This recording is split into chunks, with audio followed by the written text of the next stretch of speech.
Imagine what a little TLC and some paint can do for an old window that has seen better days. Today, I'm going to be taking a Pinterest inspiration look and recreating it using some scrap wood, thrift store finds, and some stuff I got laying around the house. Let's get started.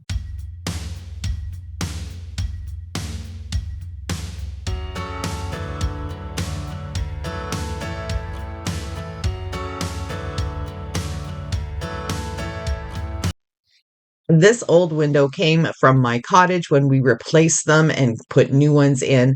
So it's got a little bit of white paint on it, but just where you could see it when it was installed. So I'm going to give it just a bit of a refresher and get everything that is wood painted white. I'm just using acrylic paint right now because that's what I had on hand.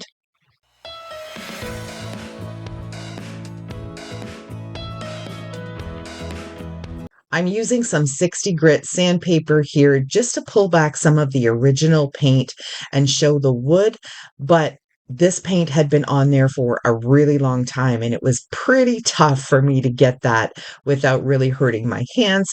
So I decided to grab my rotary tool with the sanding disc, and that made the job so much easier.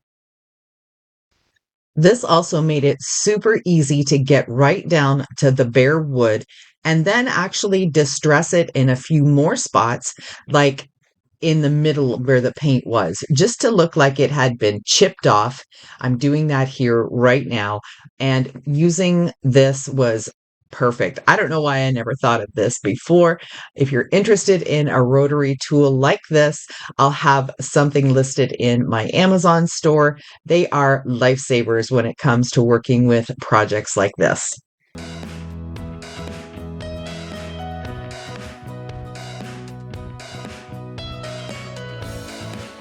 I am completely out of white chalk paint, so I decided to show you how I mix mine. And I love this recipe. It works really well, and it does cover pretty much the same as any other type of chalk paint. So I'm going to go ahead and fill this canister jar here about 3/4 of the way full with just some regular white latex paint. I get this at my local hardware store and I always buy the cheapest brand. It has no difference whether you use an expensive brand of paint or just a cheap brand of paint. This is the product that I use to create my chalk paint. It's a high quality mineral compound and it's talc powder. And if it's still available, I'll have it listed in my Amazon store. For this jar, I'm going to be using 4 heaping teaspoons of the talc, and this paint is going to go a long way. You can see how much I've used for my talc. I'm just about out of it, but it has lasted a really long time. Now it's time to stir, and you're going to stir and stir and stir until it's completely smooth and it's all mixed in. And sometimes I even will close my jar and then just shake it a little bit as well. But usually giving it some really strong stirring with this wood stir stick is the ticket. And you just kind of mix it up like you would if you were beating egg whites, and it works out great. This is a scrap piece of wood. It's actually a chunk from a deck board, and I'm going to give this a couple of coats of the white chalk paint on both sides. It's going to be the shelf for my project. This is the first item that actually cost me money for this project. I found 2 of these wooden corbels at the thrift store. They were $1 each. So I'm going to be giving them a couple of coats of white chalk paint as well. Here's my first inspiration pick that I found on Pinterest, and I just think this is gorgeous.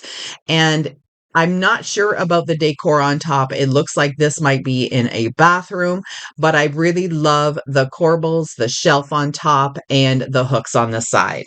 This is my second inspiration look.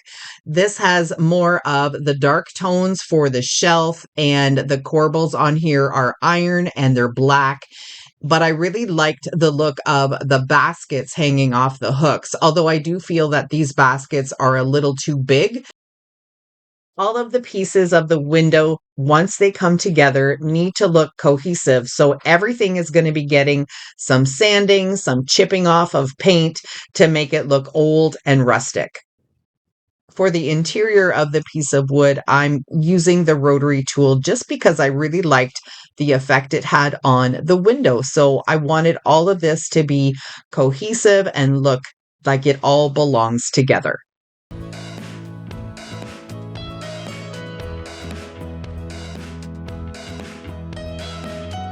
Now it's time to figure out how to assemble all of this.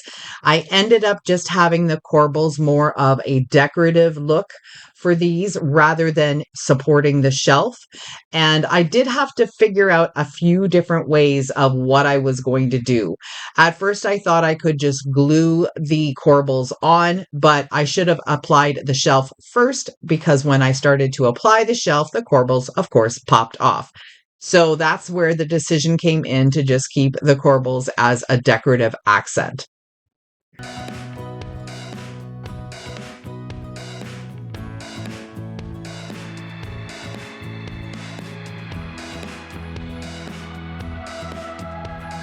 Here's when things started to go sideways. So I'm using the shelf and I'm screwing it into the corbels on either side, and they just simply popped off.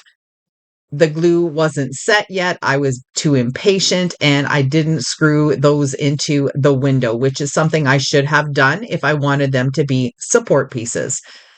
But then I found out that my board that I'm using for the shelf is a little twisted. So that made the corbels sit different on each side. They weren't touching on the bottom and the other one wasn't touching on the top. So I decided to start from scratch and just screw the shelf right into the window from the back. And then I just ended up screwing the corbels in just for a decorative use. I'm not sure why I had not painted the rest of the window when I had my paint out the first time, but I decided to go and give everything just one coat to make it blend in much better with the rest of the project. Now, here is where the things are screwed in. So there's two center screws on each side of the shelf, and that is holding the corbels in place. And then there are two screws on the top of the window, which is the back, that are screwed right into the board, the shelf. So this is how I ended up doing it, and it worked out much better. So, on my hunts at the thrift store, I finally found two little tiny baskets. They were $4 each, but 20% off. I shop a lot of times at the Goodwill, but I also shop at Value Village. And every time I go there, I donate something. So I'm taking something out of my home before I'm buying something to bring it in, which really makes a lot of sense. Plus, they give you a 20% off coupon to shop while you're there. So it makes it worth it all the way around. The look I want for my baskets is a really nice, dark, rich brown. And I started off just with some brown acrylic paint, and that wasn't covering well enough. So I thought I would make it a little bit of a deeper color. And for some reason, I thought this gray would do it. But it ended up being a really beautiful color as a base coat. So I'm going to keep that in mind for any time I want sort of a grayish brown color. I'm going to give this basket a full coat. I'm not going to worry too much about the inside because you're not going to see it. And then I'm going to go back over it with a dark brown paint and give it a really nice, rich look. The handles on these baskets make them look outdated. They look like old little Easter baskets, so they had to come off.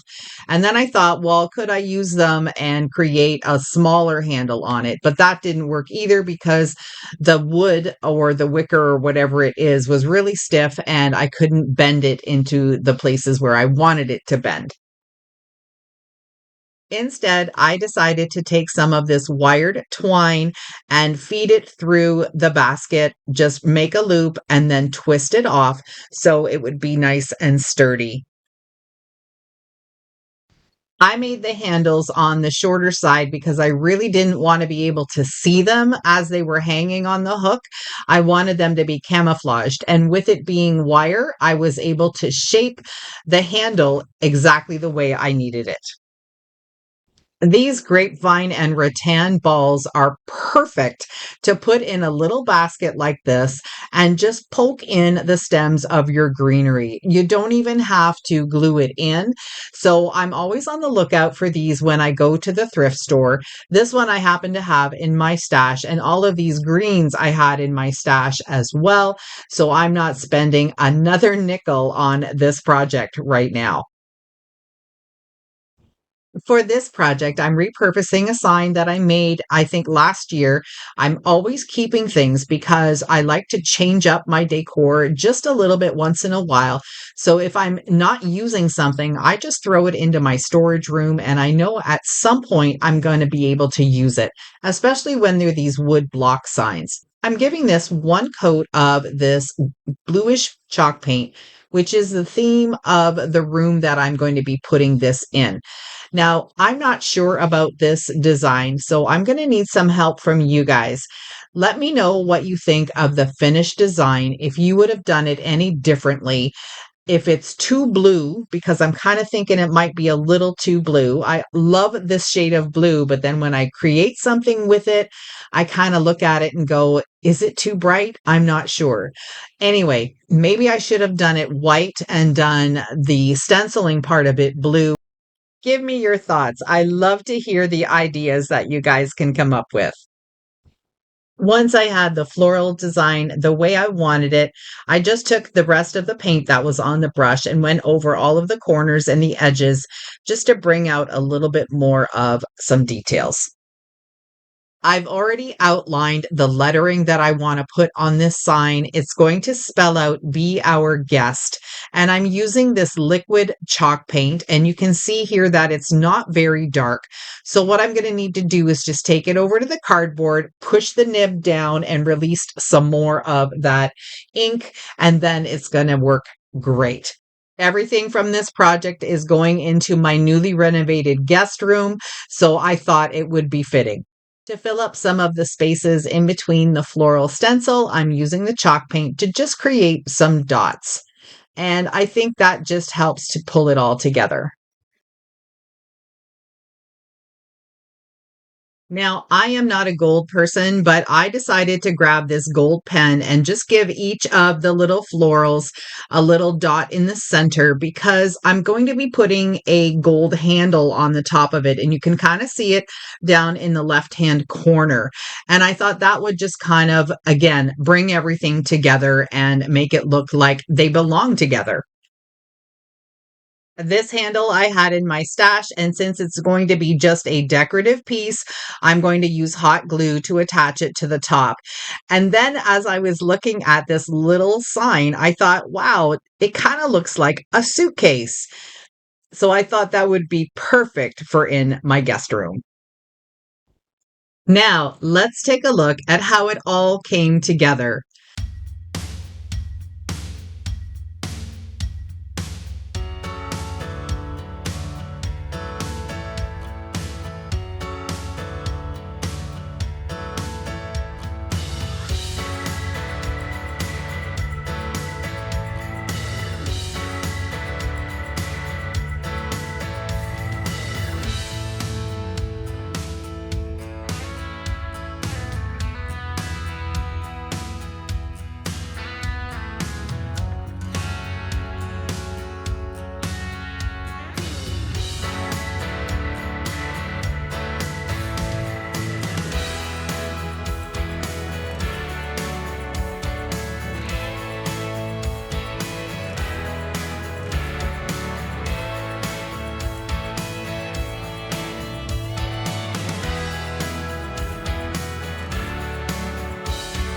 I had so much fun turning this old vintage window into a statement piece for my guest bedroom. I hope you love it as much as I do. Thank you so much for joining me today. Don't forget to do all the things. Subscribe, hit the like button, and the notification bell because you don't want to miss out on my next projects. Bye for now.